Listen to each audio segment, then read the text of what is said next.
Bueno, buen día a todos.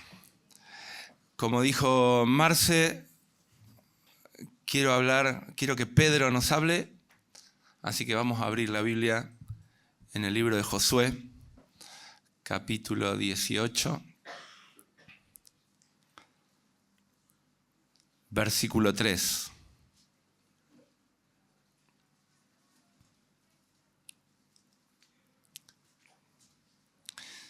Esto es para salir con los tapones de punta.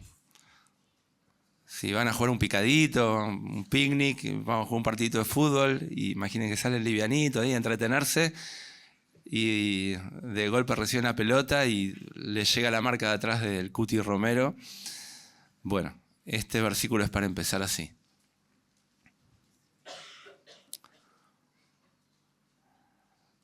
Estamos unos 3.600 años para atrás. El pueblo de Israel salió de Egipto, Dios lo liberó con mano poderosa, anduvieron 40 años en el desierto. La Biblia dice que había 11 jornadas, desde que salieron hasta la tierra prometida, la tierra de la promesa. Pero no tardaron 11 días, tardaron 40 años. Finalmente, por mano de Josué, entran a la tierra, pero dice el texto que había unas tribus que todavía no habían tomado su posesión. Y Josué les dice, 18:3,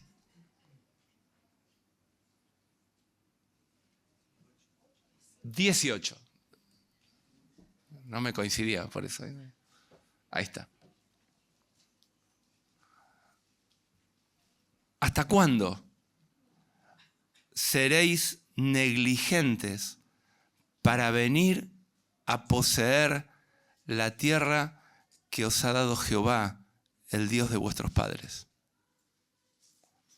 ¿Hasta cuándo vas a ser negligente? Les dice Josué a sus compañeros, a sus colegas. Dios lo prometió, Dios lo dio, ¿por qué no vas y lo tomás? ¿Por qué no van y lo toman? Quiero que vayamos en un ratito a una manera más amable de decir lo que va a ser la que dijo Marce, la que nos dice Pedro.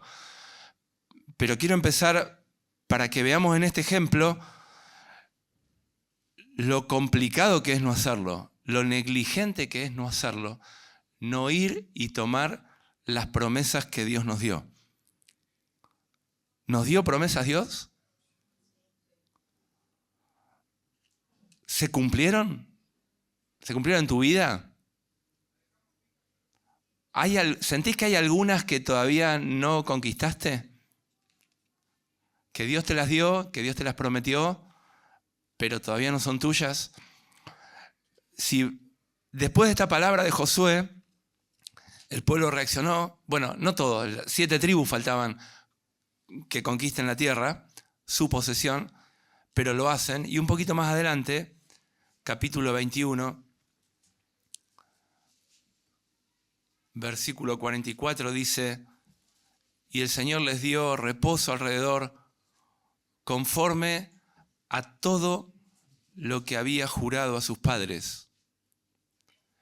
Y ninguno de sus enemigos, ninguno de todos sus enemigos, pudo hacerle frente, porque el Señor entregó en sus manos a todos sus enemigos.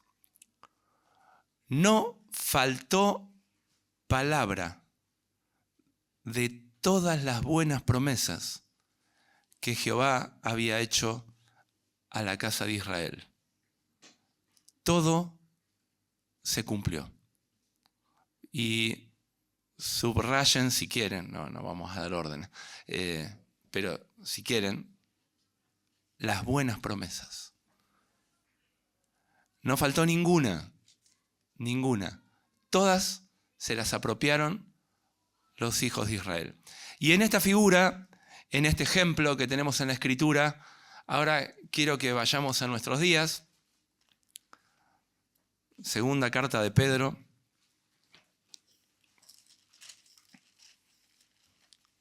Y Pedro nos va a recordar que tenemos acceso a unas promesas, como los israelitas en aquel entonces, para apropiarnos, para que sean nuestras. ¿Qué es lo opuesto a negligencia?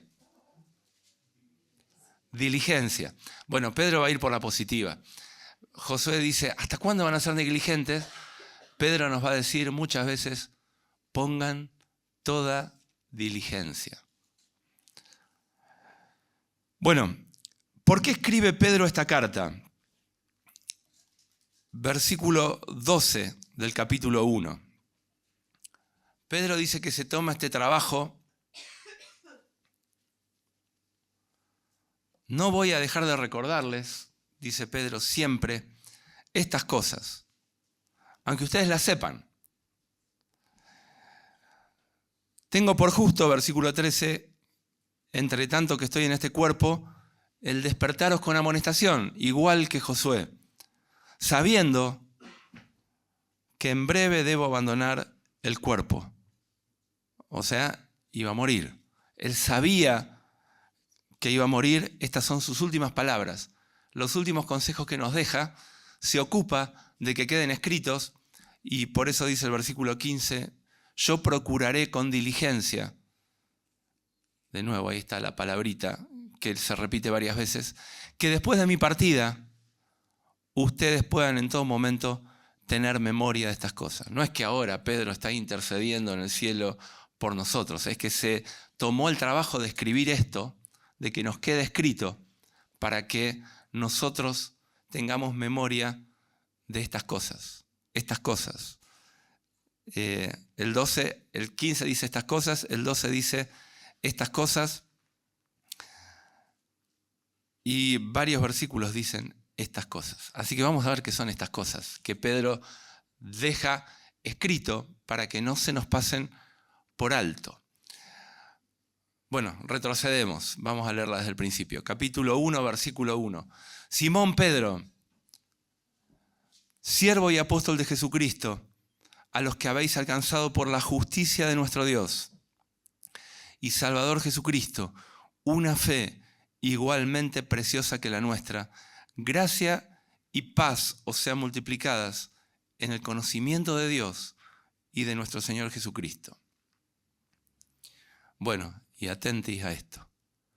Como todas las cosas, de nuevo, las cosas, todas las cosas que pertenecen a la vida y a la piedad, nos han sido dadas por su divino poder, mediante el conocimiento de aquel que nos llamó por su gloria y excelencia. Bueno, sigue el texto, es difícil ponerle un punto, pero vamos a analizar el principio. Todas las cosas que pertenecen a esta vida espiritual, a esta vida de piedad, de expresión práctica de la fe, todas las cosas nos han sido dadas. ¿Quién se la cree? Como a Israel se le dio la tierra prometida, a nosotros se nos dio toda cosa que tenga que ver con nuestra vida espiritual. Y nos llamó, dice, por su gloria y excelencia. Esto es, como dice una versión que me gusta, la Biblia textual, por las proezas, por sus proezas, por las proezas de Cristo, por lo que Él conquistó en la cruz, por lo que Él hizo, por los méritos de Él, lo mismo que esta pesca milagrosa. Por sus proezas, dice el versículo 4, por medio de esas proezas, su gloria y excelencia, como dice en esta versión, nos ha dado preciosas y grandísimas promesas. Igual que al pueblo de Israel, unas buenas promesas. Acá Pedro les pone el adjetivo preciosas y grandísimas promesas, para que por esas promesas llegásemos, Bueno, acá viene nuestra tierra prometida. A ser participantes de la naturaleza divina. Habiendo huido de la corrupción que hay en el mundo a causa, hay una palabrita difícil ahí, concupiscencia, ¿alguien la puede traducir? Bien, de los malos deseos que llevamos adentro nuestro. Ayer en los clubes bíblicos veíamos el informe de daños de lo que hace el pecado. Romanos capítulo 3, ¿no? El panorama desolador de que no hay justo, ni siquiera uno. No hay quien haga el bien, no hay quien busque a Dios. Todos nos descarriamos, todos tenemos lengua de víboras, todos hacemos daño con nuestra lengua, todos que fuimos puestos para bendecir, maldecimos. Bueno, habiendo huido de esa corrupción, ¿no?, de ese lugar, tenemos la promesa de alcanzar. ¿Leyeron qué dice ahí? La promesa es para alcanzar la naturaleza divina. Imagínense el pueblo de Israel cantando: mi Dios es grande, mi Dios es fuerte, nadie es igual, nadie le hace frente. Y ahí está la tierra. Y la tierra, y no me animo, son demasiado grandotes, ¿no? Bueno, Dios nos dio a nosotros la promesa de ser hechos a la imagen de Cristo. Dice el Señor que cuando da el sermón del monte y le habla a los discípulos, les dice: sean perfectos como vuestro Padre es perfecto. Fíjense esta promesa. La voy a leer, es la misma promesa de alcanzar la naturaleza divina, pero dicha de otra manera, por Pablo. Ahora volvemos a la segunda carta de Pedro. Segunda carta de Pablo a los tesalonicenses.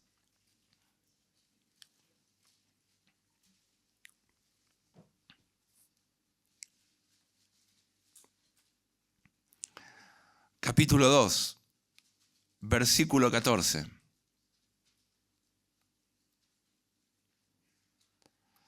Bueno, leo el 13 para que se entienda el contexto. Pero nosotros, dice Pablo, escribiéndole a estos hermanos, debemos dar siempre gracias a Dios por ustedes, hermanos amados por el Señor, de que Dios os haya escogido desde el principio para salvación mediante la santificación por el Espíritu y la fe en la verdad, a lo cual os llamó mediante nuestro Evangelio. ¿Para qué lo llamó? Para alcanzar la gloria de nuestro Señor Jesucristo. Así que esta es la promesa. Habiendo huido de la corrupción que hay en el mundo, podemos vivir una vida distinta, no una promesa que vamos a alcanzar solamente en el cielo. Ahora nos hizo capaces de ser participantes de la naturaleza divina. Lo que perdimos en el Edén, la imagen de Dios, el Señor la ha recuperado por medio de sus proezas, por lo que hizo Cristo en la cruz por nosotros. Y ahora podemos ser participantes de esa naturaleza. Pedro lo habla en pasado. Todas las cosas que pertenecen a la vida y a la piedad nos han sido dadas. Y acá hagamos la lista. Voy a leer desde el versículo 5 hasta el 9. Vosotros también, poniendo toda diligencia, lo mismo que le dijo Josué a estos retobados en alcanzar las promesas, que eran 7 tribus que les faltaba alcanzar las promesas de Dios. Poniendo toda diligencia por esto mismo, añadan, o sea, no se queden con la salvación, nada más. No es que Dios sacó al pueblo de Israel de Egipto y ahí los dejó en el desierto y le dijo: oh, pobrecitos, estos mis idólatras, que siempre caen, que siempre vuelven a pecar, los voy a abrazar. ¿No? Los llevó a alcanzar la bendición que Él había preparado. Y Pedro dice, ustedes también añadan a vuestra fe virtud, a la virtud conocimiento, al conocimiento dominio propio, al dominio propio paciencia, a la paciencia piedad, a la piedad afecto fraternal y al afecto fraternal amor. Crezcan, agreguen estas cosas a su vida, a lo que produjo la salvación. ¿Cómo es la naturaleza de Dios? ¿Cómo es la sabiduría de Dios? Bueno, todo esto, ahí está. Conquistalo. Es para vos. ¿Hay un pecado que te domina? La sabiduría de Dios es primeramente pura. Pura. Sin una doble intención. Está ahí para que la conquistes. Una vida sin pecado. Una vida de victoria sobre el pecado. Una vida amable. Una vida, y junto con la amabilidad, que a nosotros nos parece contradictorio, pero para Dios no, amable pero sin hipocresía, como fue el Señor, diciendo las cosas de verdad, de frente, con amabilidad pero sin hipocresía, sin amargura en el corazón, sin soledad, sin angustia, sin miedo, con certezas. Bueno, esa es la vida, esa es la tierra prometida que Dios nos dio, una vida como la que vivió el Señor Jesucristo en la tierra. No estamos hablando de una vida sin problemas, porque, por ejemplo, una de las cosas que dice acá es la perseverancia. Ahí dice en el versículo anterior, paciencia. Esa palabra paciencia es perseverancia. Oramos por Agustín y Anita. ¿Quién puede perseverar en medio de las pruebas y de las aflicciones y del dolor? Y la respuesta es nosotros. Porque es posible añadir perseverancia. Aguante sería en lenguaje argentino, ¿no? Eso que se canta en la tribuna. No tenés aguante. Viene cualquier dificultad y ya te venís abajo. Bueno, perseverancia. En medio del dolor, en medio de la oscuridad, como le cantamos al Señor en la cena, brillas en la oscuridad. El Señor brilla en la oscuridad. Hace 2 años más o menos estamos orando por la hija de Osvaldo Neder, Martina. Está a punto de morir, ya ha sido desahuciada por los médicos. Su esposo Pablo se casó hace poquito con ella y tuvieron una bebé que gracias a Dios también estaba complicada y gracias a Dios sobrevivió. Pero en medio de la dificultad tenemos un hermano acá, que ahora no lo estoy viendo, el Guille Schuster. Se fue. Que lo va a visitar a Pablo, es amigo de Pablo, el esposo de Martina. Y me escribió anoche contándome detalles de la salud, anteanoche. Y yo le preguntaba ayer cómo estaba la fe de Pablo. Porque los creyentes brillan en la oscuridad, como el Señor. ¿Cómo estaba la fe de Martina? Parte de la conquista tiene que ver con esto, con el dominio propio, con el no ceder a la tentación, con la perseverancia en medio de la dificultad. Y quizás la expresión más notable de la vida espiritual es el amor por los demás. El no ocuparme de mí mismo es el ejemplo máximo del Señor, y ocuparme de los demás, esa entrega. Bueno, si estas cosas, de nuevo, versículo 8, están en ustedes y abundan, toda esta vida de Cristo que Él conquistó y nos la dio a nosotros, no nos van a dejar estar ociosos ni sin fruto. Pero el que no tiene estas cosas, de nuevo, estas cosas por las que Pedro nos escribió, el que no tiene estas cosas, tiene la vista muy corta, es ciego y se olvidó de la purificación de sus antiguos pecados. ¿Para qué nos salvó el Señor? No nos salvó para dejarnos en el desierto, no nos salvó para vivir una vida de derrota, nos salvó para alcanzar las promesas que nos dio. Saltamos al versículo 16. Pedro dice que todas estas cosas que nos da a conocer, no nos las da a conocer como algo teórico, como algo de fábula, como algo fantasioso. Nosotros lo vimos, dice Pedro. Nosotros lo vimos. Vimos cómo el Señor se transfiguró en el monte. Vimos la gloria que nos espera. Lo vieron a Moisés y a Elías junto con el Señor, pero vieron al Señor transfigurado. Ahí vamos, hermano. Hacia ahí vamos. Pero dice Pedro, versículo 19, que además de haberlo visto, tenemos la palabra profética más segura. Esto. Las promesas que Dios nos dio de lo que hay para ahora y de lo que viene es la palabra profética más segura. Es lo que Dios le prometió al pueblo de Israel.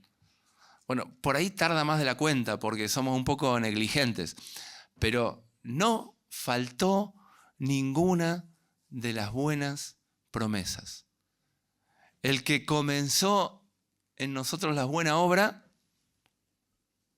¿qué va a hacer?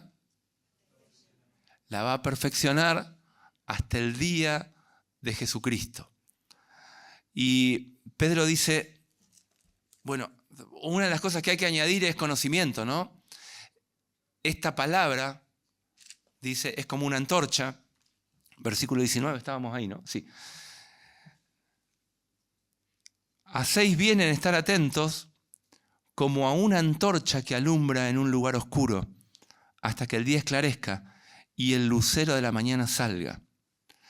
Y como traduce un estudioso del Nuevo Testamento, Tregelles se llama, tenemos un problema con las comas, lo que sería bueno leerlo es, también tenemos la palabra profética más segura, a la cual hacéis bien en estar atentos en vuestros corazones, hasta que salga, hasta que venga Cristo, hasta que el lucero de la mañana salga en nuestros corazones. Todo eso es una aclaración. Capítulo 2. Lo voy a saltear casi todo. Tenemos la palabra.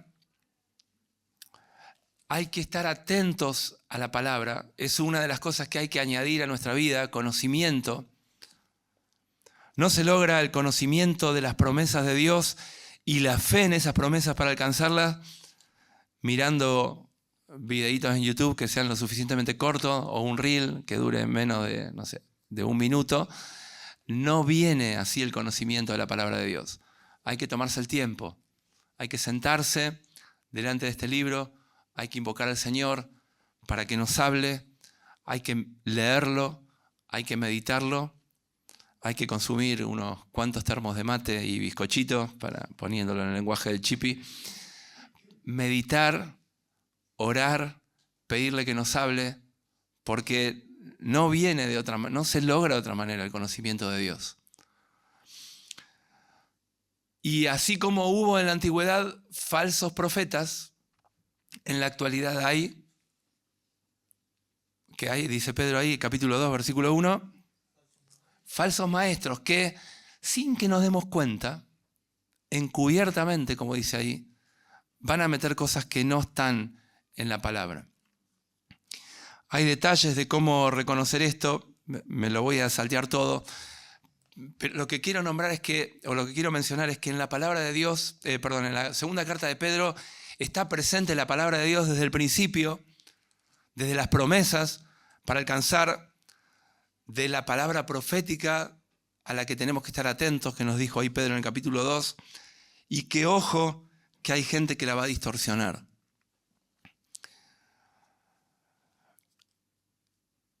Hay una manera de reconocer, no lo voy a decir porque no hay tiempo, pero hay una manera de reconocer a los falsos maestros. Ustedes lean el capítulo 2 y se van a dar cuenta.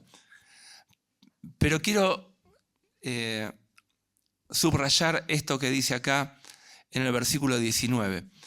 Prometen libertad. Capítulo 2, versículo 19. Estos falsos maestros prometen libertad y no pueden con sus propios cuerpos.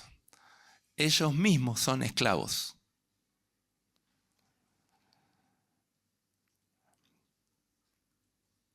Y fíjense lo que dicen los dos versículos anteriores. Voy al 17. Estos son fuentes sin agua. Vas a ir a beber ahí y ¿qué vas a encontrar? Nada. Parece que son fuentes, pero no tienen nada dentro. No tienen nada de Dios para transmitir.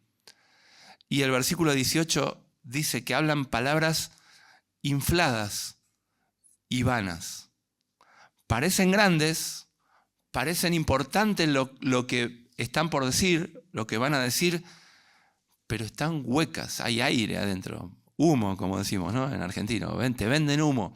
No hay nada. Vos vas a comprar, te escuchaste una hora en YouTube el mensaje de uno de estos y hueco. ¿Qué te quedó? Desapareció. Y terminamos con el capítulo 3.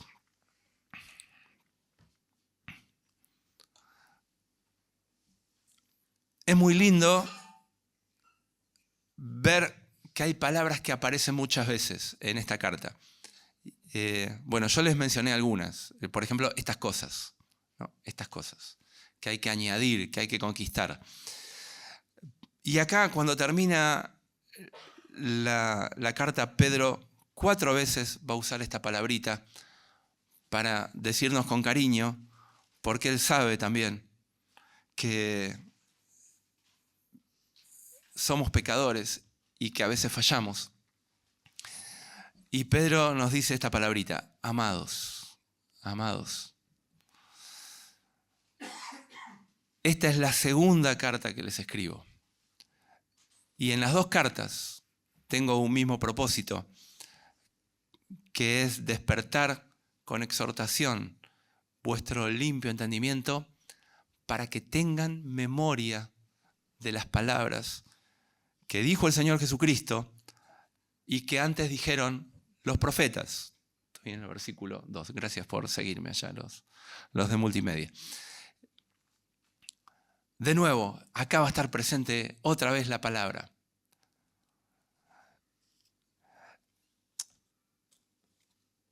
Las cosas que tenemos que incorporar a nuestra vida son, lo dijo en el capítulo 1 Pedro, yo no me acuerdo si lo leí o no, para que se nos sea dada amplia y generosa entrada en el reino de Dios. Hacia ahí vamos. Y acá va a terminar Pedro con poner nuestra mirada en esto que nos espera. Me acuerdo escuchando un mensaje con un hermano que quiero mucho, de allá de la iglesia de Ituzaingó, que ahora está viviendo en España y sigue siendo fiel al Señor. Él, cuando escuchó el mensaje de esto, de lo que había que añadir para que nos sea dada amplia y generosa entrada en el reino de Dios, hablaba el mensaje que escuchamos juntos de las recompensas que va a haber en el cielo, que va a ser distinta la entrada al cielo. Y él escuchaba el mensaje y dice: bueno, yo voy a ser el cafetero del reino, ¿no? Él se imaginaba ahí con el gorrito, el saquito marrón, con los termos colgados, sirviendo, atendiendo al resto de los gloriosos héroes de la fe que iban a tener una entrada gloriosa. Y él sirviendo el cafecito. Bueno, Pedro nos recuerda que vamos para ahí, que hay promesas que han sido dichas por los santos profetas y que el Señor y los apóstoles nos han recordado. Y que van a venir burladores que nos van a hablar de cosas cotidianas, del aquí, del ahora, de tu vida mejor acá, ahora. Y toda la palabra apunta a huir de este mundo y a apuntar a lo que viene.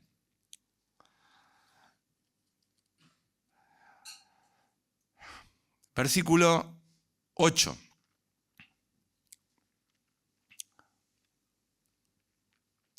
Leo el 7 porque está en el contexto de cómo termina este primer amados que dijo Pedro. Los cielos y la tierra que ahora existen, 3:7, estoy ahí, están reservados por la palabra, guardados para el fuego, para el día del juicio y de la perdición de los hombres impíos. Juan lo dice, este mundo está pasando. El mundo pasa. Todo lo que hay en el mundo, lo que nos puede atraer del mundo, se está diluyendo, está desapareciendo, está pasando. Pedro dice, va a ser destruido por el fuego, para que pongamos la mirada en lo que viene, para que incorporemos en nuestra vida y conquistemos las cosas que nos van a hacer aptos para lo que viene, para el reino que viene. Amados, no ignoren, versículo 8, ahora sí, que esto que todavía no viene, pero que está viniendo, no ignoren que para el Señor un día es como 1000 años y 1000 años como un día. Y si todavía no se concreta, es porque el Señor no quiere que nadie se pierda, sino que todos sean salvos. Es paciente para con nosotros, queriendo que todos se arrepientan. Versículo 10, pero el día del Señor vendrá, pero viene, pero va a venir. Y todo este mundo va a ser deshecho. ¿Y qué nos va a quedar? ¿Qué se va a quemar en nuestra vida? ¿Y qué va a sobrevivir? ¿Cuánto de lo que hicimos? ¿Cuánto estudio se va a quemar? ¿Cuánta obra se va a quemar? ¿Cuánto trabajo se va a quemar? ¿Y cuánto va a sobrevivir? Así que el 11 dice de nuevo, como todas estas cosas van a desaparecer, ¿cómo no debemos vivir nosotros de una manera santa y piadosa, esperando la venida del día de Dios? Nosotros esperamos, versículo 13, según sus promesas, un cielo nuevo y una tierra nueva, donde mora la justicia. Por lo tanto, y de nuevo Pedro usa la palabrita en el versículo 14, por tercera vez, amados, oh amados, estando en espera de estas cosas, procuren con diligencia, no sean negligentes, procuren con diligencias incorporar estas cosas para ser hallados por Él sin mancha e irreprensibles. O sea, en paz. Viene el Señor y no que, salí a comprar aceite que no nos quedó nada. No, en paz. Estamos listos. Versículo 17. Así que vosotros, amados, con este cariño, por última vez, Pedro nos recuerda que sabiéndolo de antemano, que va a haber una inducción en el último tiempo para desviarnos de la palabra, para guardarnos, que va a haber falsos maestros para inducirnos al error. Pedro dice, sabiéndolo de antemano, cuídense, hermanos, para que no sean arrastrados y no caigan de la firmeza. Antes, y termina Pedro de la misma manera que empieza, el último versículo lo último que nos dejó Pedro antes de morir. ¿Se acuerdan cómo había empezado? Versículo 2. Gracia y paz sean multiplicadas en el conocimiento de Dios y de nuestro Señor Jesucristo. Esto es lo que te va a quedar. ¿Cuánto del carácter de Dios? No cuánto tenés acá en la cabeza. Sí, yo sé que nació en Belén, que era de Galilea, que era de Nazaret. No un conocimiento intelectual. ¿Cuánto del carácter de Dios, de conocerlo de verdad, se te pegó? Así que cuando termina, Pedro nos vuelve a decir lo mismo. Crezcan en la gracia y el conocimiento de nuestro Señor y Salvador Jesucristo. No nos quedemos, hermanos, nada más con el hecho de que, bueno, zafamos, salimos de Egipto. Ya está, nos perdonó los pecados.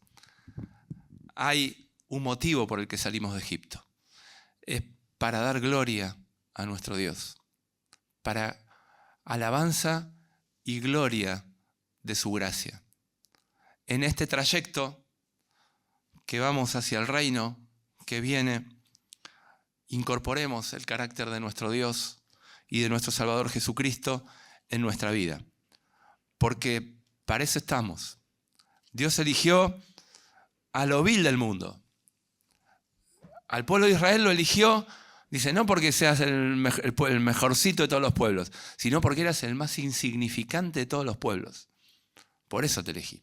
Y nosotros, cuando nos arrepentimos, cuando nos humillamos delante de Dios, cuando reconocimos nuestra vileza, Dios nos escogió también para, a partir de esa condición, sacarnos de la corrupción del mundo y llevarnos por las proezas de Cristo, por sus preciosas y grandísimas proezas, a dar gloria al nombre de Dios, viviendo una vida de conquista sobre todos nuestros enemigos, sobre todos nuestros enemigos. Él lo prometió y como aprendimos en los clubes bíblicos hace unos años, Él lo dijo, Él lo hará.